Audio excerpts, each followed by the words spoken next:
大家好啊，我係 LRCF 嘅教練阿 Bruce。今日想同大家介紹下呢，我哋公司除咗好多人會嚟參加我哋嘅 CrossFit 訓練班之外呢，其實我哋嘅一對一私人訓練係最受歡迎嘅。咁點解啲人會嚟揾我哋做一對一嘅訓練呢？首先，我哋本身幾位教練都係有好多年嘅教學同埋訓練經驗啦，而我哋嘅私人訓練課程嘅優點係主要會用一啲自由重量 free weight 去進行一啲功能性嘅訓練，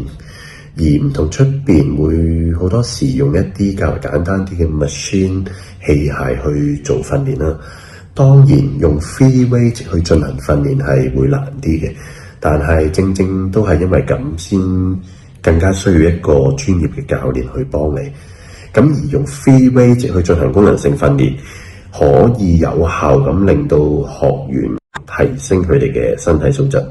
亦都可以將個訓練放入翻佢哋嘅生活上面去應用，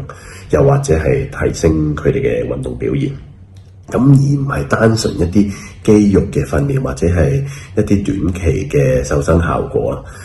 而我哋嘅教學層面亦都係好廣泛嘅，由小朋友到長者啦，或者係由家庭主婦到運動員啦，我哋都可以幫佢哋達成目標嘅。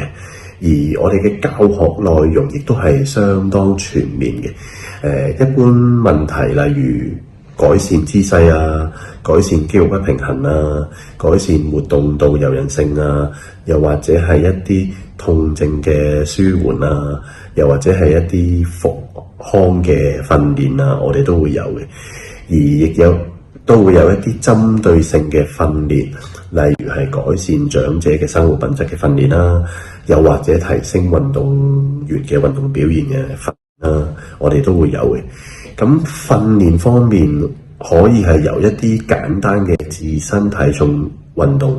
去到一啲高難度嘅體操訓練動作，我哋都會教嘅。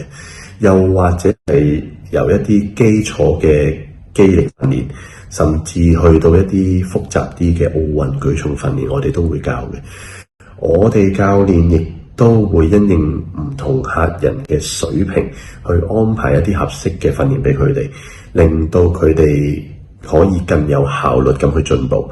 同時間最重要嘅就係我哋可以確保到學員嘅安全，同埋將受傷風險係降到最低嘅。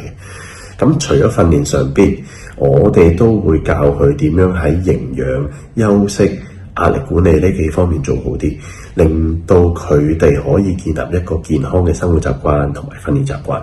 咁先可以令到佢哋得到最長遠嘅進步。如果大家想喺訓練裏邊有更好嘅進步，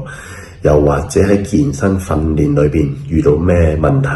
又或者唔知點樣開始，都可以嚟揾我哋，我哋教練一定可以幫到你哋嘅。